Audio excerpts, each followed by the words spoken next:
Et donc bonjour à tous, c'est Mesha Kaba, alias Laser.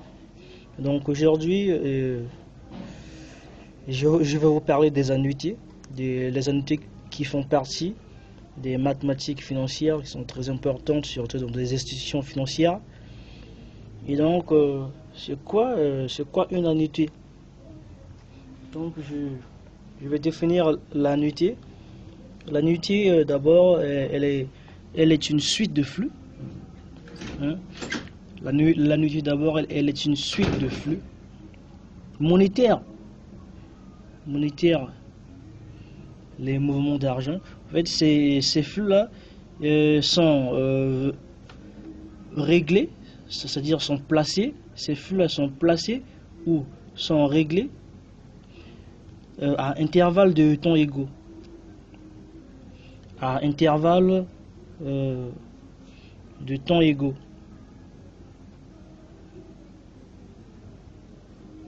À intervalles de temps égaux. Donc, je disais, une annuité est une suite de flux monétaires placés ou réglés à intervalles de temps égaux. Donc, le terme d'abord annuité est habituellement réservé à des périodicités annuelles. Donc, si la période est différente de l'année, on peut parler de semestrialité ou de trimestrialité ou encore de mensualité. Donc, l'étude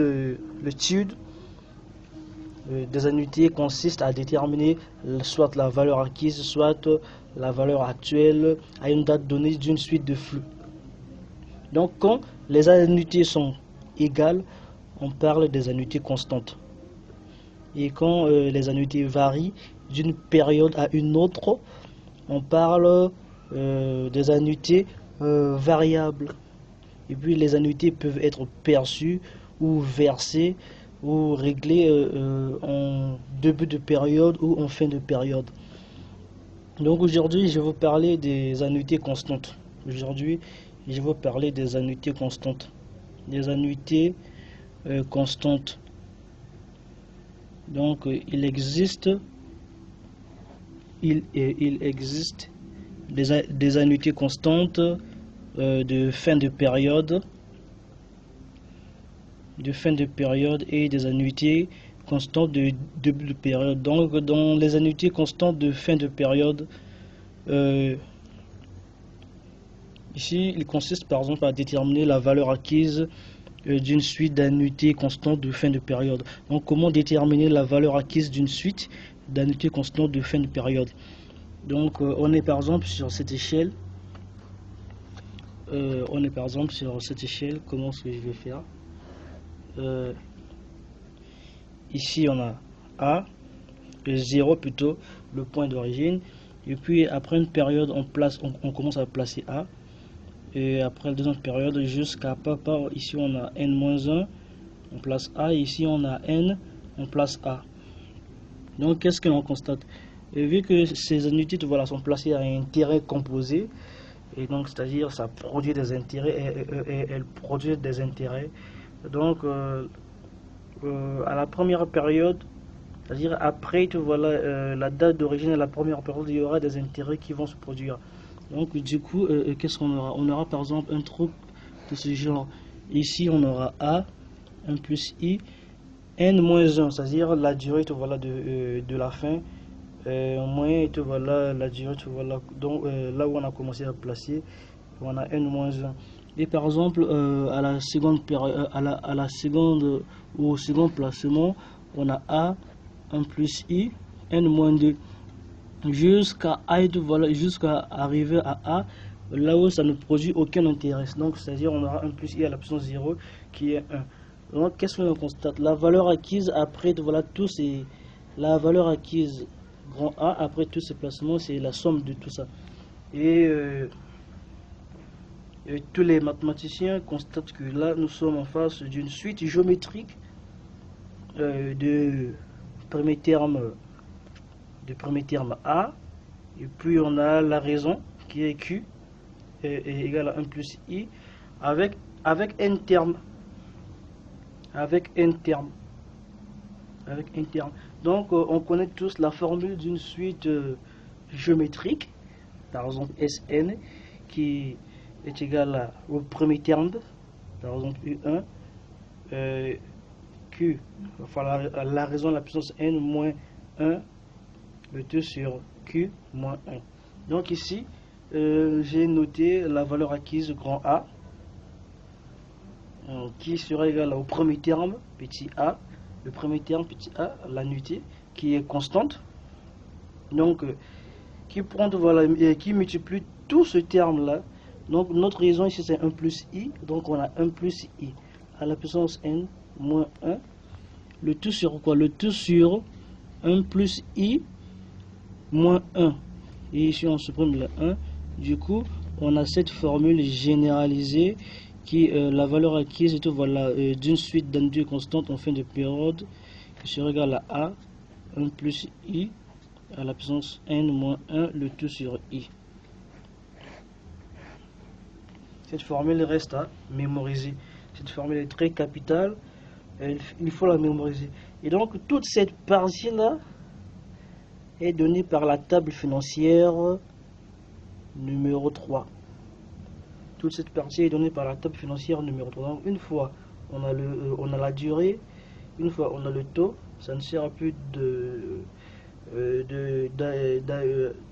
se trouver en difficulté d'appliquer tout, voilà, de prendre une machine scientifique, de faire des calculs énormes, et tu peux voilà, te référer à la table financière numéro 3 et tu trouves la formule tout, voilà, et puis tu appliques tout, voilà. Donc à travers cette valeur acquise, on peut trouver la valeur actuelle. Donc la valeur actuelle, là on parle de l'actualisation, l'actualisation qui consiste voilà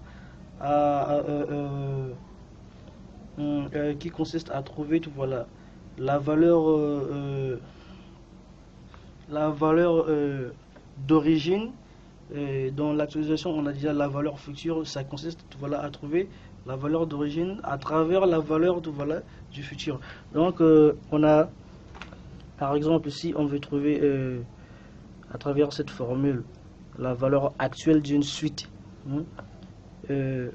d'annuités constantes en fin de période, on connaît tous la formule. La valeur actuelle qui sera égale à la valeur acquise, j'appelle ça A0, la valeur acquise facteur de 1 plus i à la puissance moins n.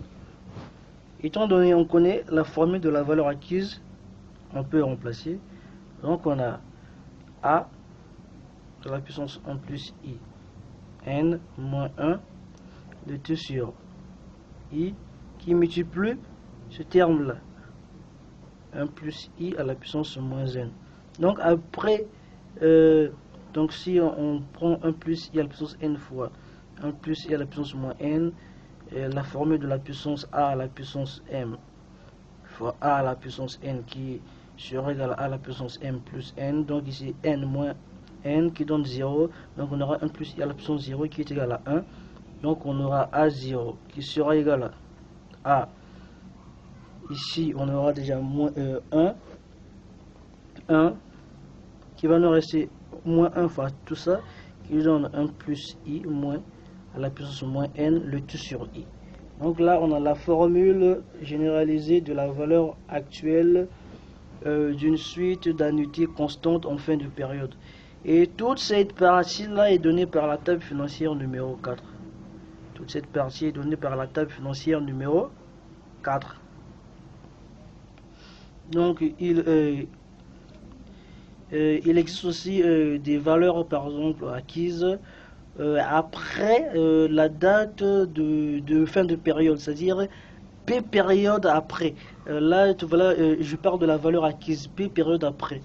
Donc, il consiste juste de, par exemple, la valeur acquise d'une suite d'annuités constantes P période après la date de fin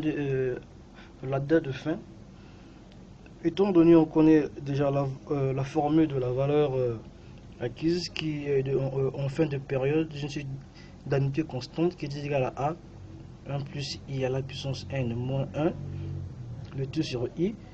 Donc P période, la valeur acquise P période sera égale à la valeur acquise, c'est-à-dire en fin de période, qui va multiplier 1 plus I à la puissance P. Donc si l'on remplace, on aura A, 1 plus I à la puissance n moins 1, le tout sur I, fois 1 plus I à la puissance P. Et c'est pareil avec la valeur actuelle d'une suite d'unités constantes. Voilà, P période avant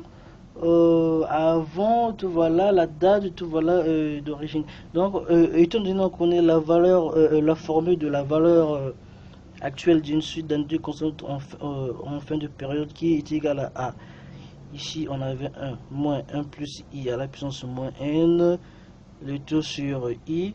Donc P période avant la valeur, on aura un truc de ce genre à 0, 1 plus I à la puissance moins P, à la puissance moins P. Donc on remplace, on aura A, 1 moins 1 plus I à la puissance moins n, le tout sur I, fois 1 plus I à la puissance moins P. Donc on a tout ces formules. Donc aujourd'hui je vous ai montré 4 formules fondamentales à réfléchir facilement. On sait que l'annuité c'est une suite de flux monétaires qui est placée et réglée à intervalles égaux. On a les annuités constantes lorsque les annuités sont égales, les annuités variables lorsqu'elles varient d'une période à une autre. Donc dans les annuités constantes de fin de période, on a la valeur acquise d'une suite d'annuités constantes en fin de période qui est représentée par cette formule. Ça c'est la valeur de l'annuité, ça c'est le taux, ça c'est la durée. On a aussi la valeur actuelle d'une suite d'annuités en fin de période. On a la formule A0 égale à tout voilà, on a moins n, ici c'est moins n. La formule de la valeur acquise d'une suite d'annuités en fin de période constante, c'est donné par cette expression est donnée par la table financière numéro 3. Et ici la valeur actuelle, c'est toute cette expression est donnée par la table financière numéro 4.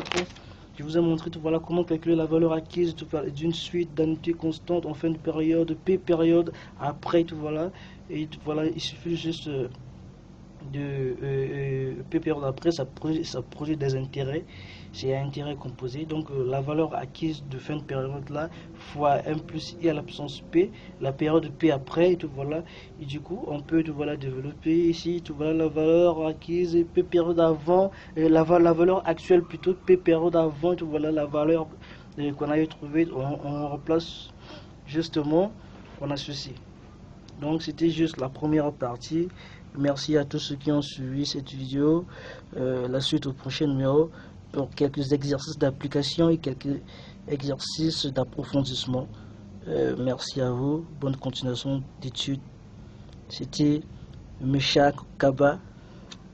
Si vous avez aimé la vidéo, vous pouvez cliquer juste en bas et mettre un commentaire, ce qui me permettra de donner davantage de cours dans mon compte YouTube. Merci.